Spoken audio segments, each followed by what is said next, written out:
Oh, perfect. It's for Sally, really. You do commingled collections, same as we do at Trafford for food and garden. If they don't sign up for the garden and they contaminate the bin, where do you go? Because they're not going to take the contaminants out because of the ick factor and everything else. We just refuse to take it. For how long? Forever. Yeah. Eventually it will get removed. Eventually, and I mean after a long time, it would get removed as an abandoned bin. But not currently. So we don't. Our food waste service options are slightly different. So yeah, because obviously it's a chargeable garden waste service. Once food waste comes in as mandatory, we will need a combination of how we collect, because otherwise we'd exclude like a huge amount of the borough. Every single bin that's on the roadside, not just the ones with permits on, because you check if they've got food waste in. Yeah. And if they're contaminated and we don't have a permit, just leave it. Yeah, no permit, no collection. Doesn't matter what's in it. Yeah, we're quite firm about that.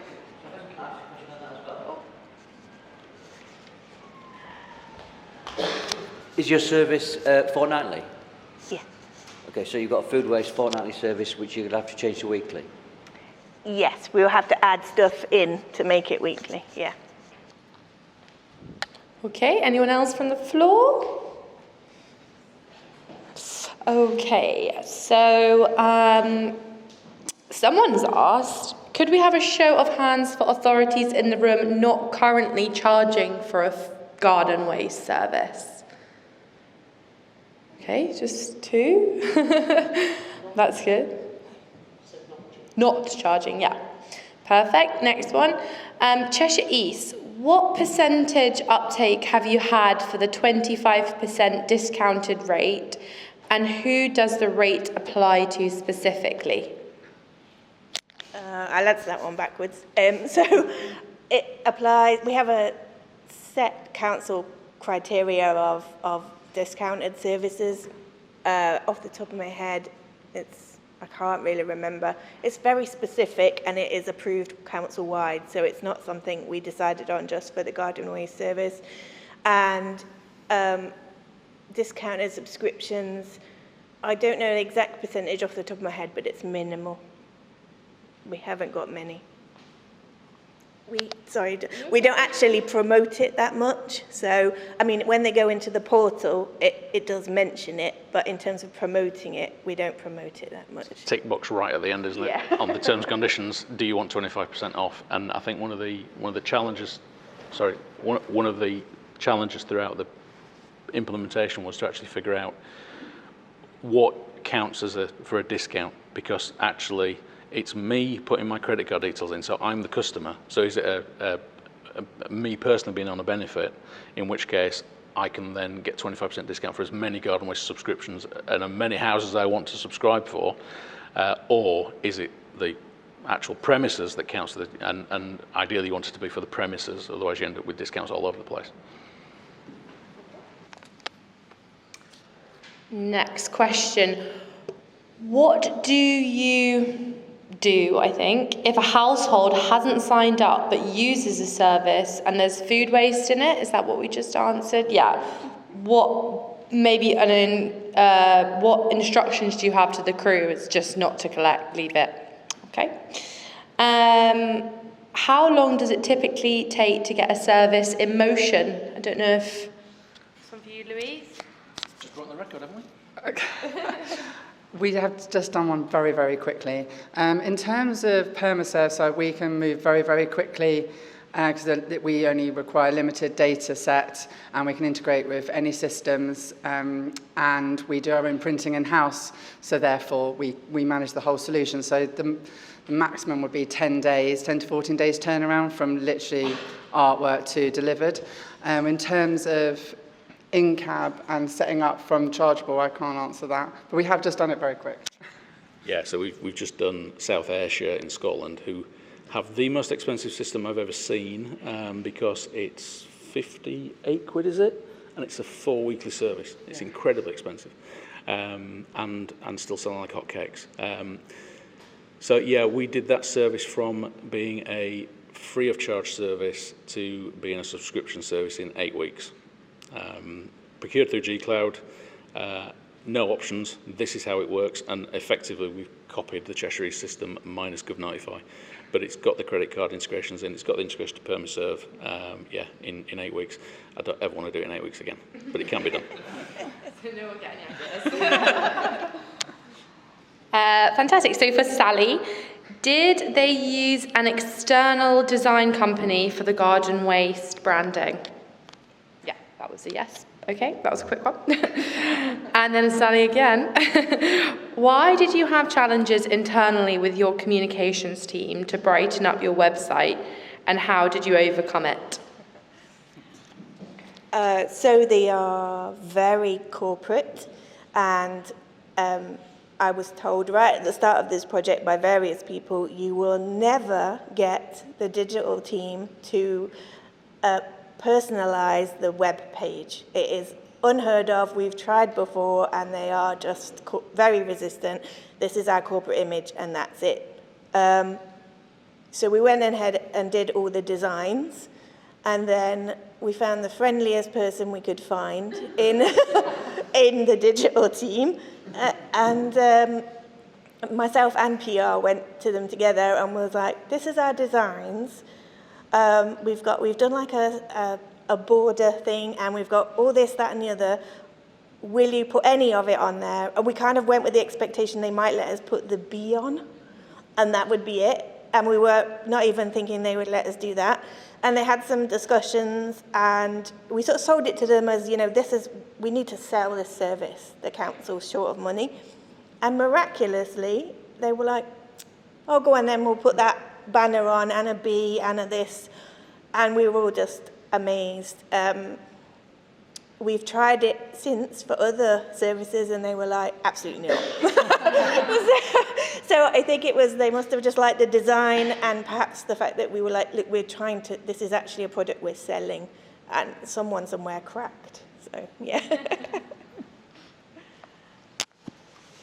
Any other questions out there in the audience? No others on Slido.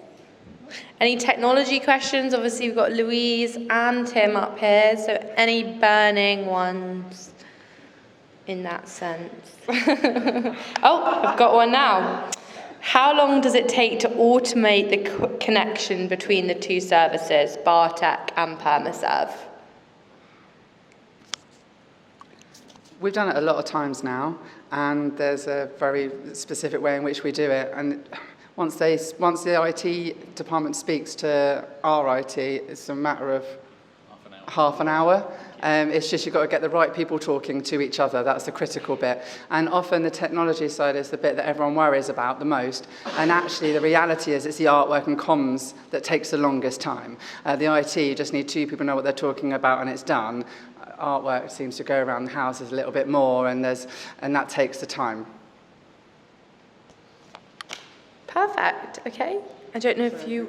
Oh, perfect. Sorry.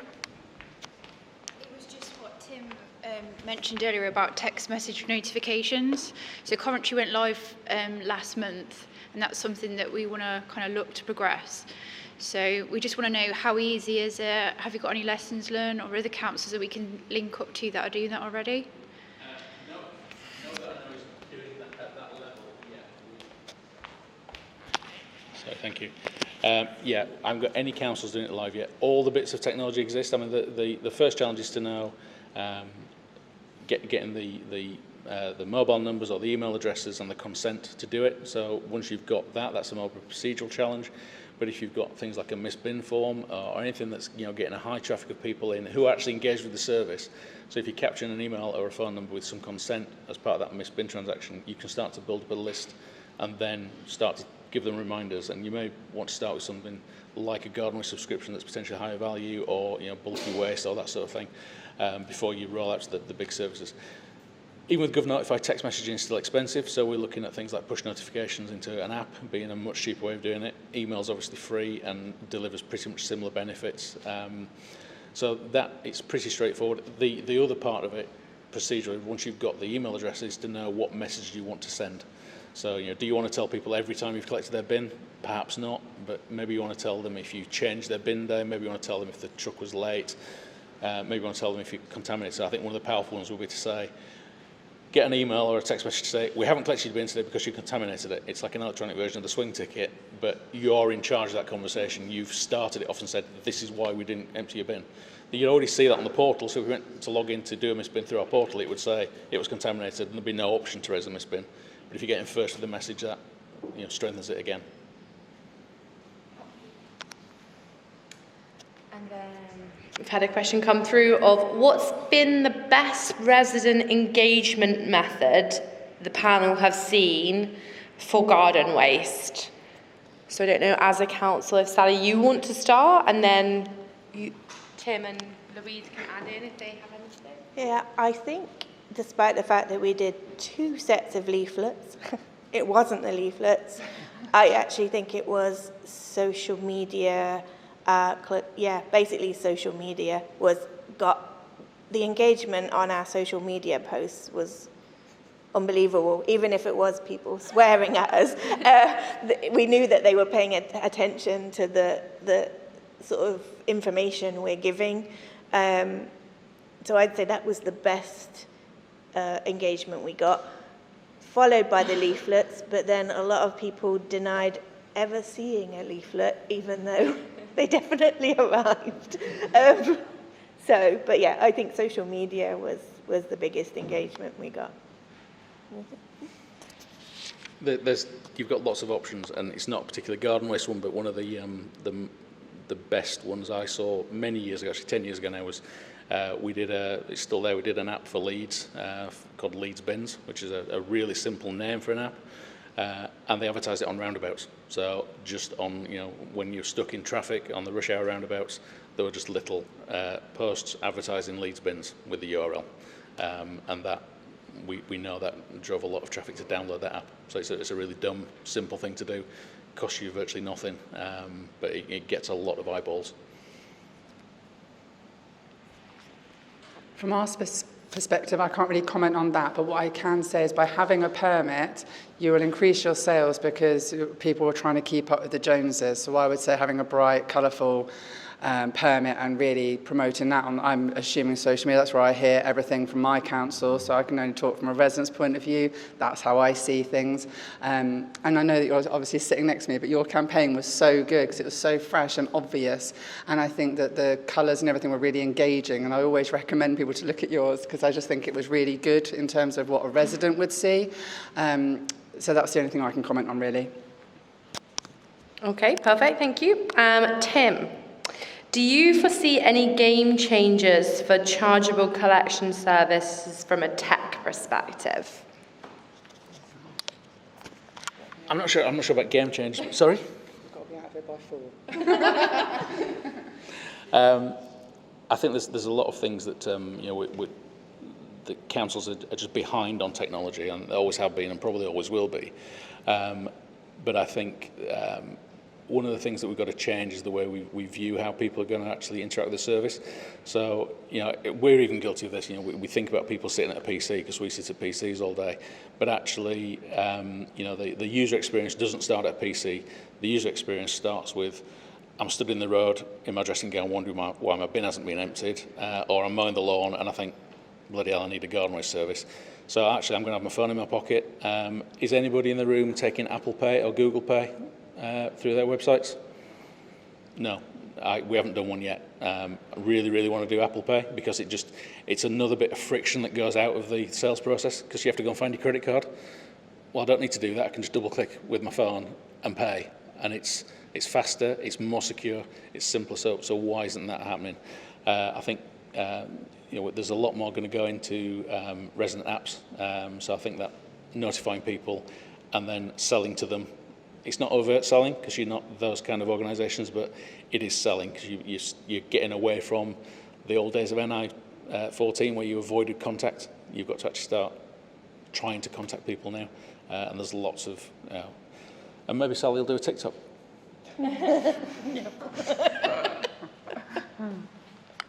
And then I think it's our last question, unless anyone has anything, is can we send other council communications with the permit, i.e. comms for one postage cost? Yeah, and we actively suggest it. We've had quite a few different things happen. We've had fostering campaigns go out with them. We've had promotions for garden centres, anything really that you want to go in. We've got the kit to enable us to pack it all in. I'm not saying it's going to be free, but you might as well make use of the postage cost, which is the biggest part of that, and obviously if it's relevant. So yes, we can put anything in there. Amazing. Thank you so much to our session 3 speakers. A big round of applause for the panel.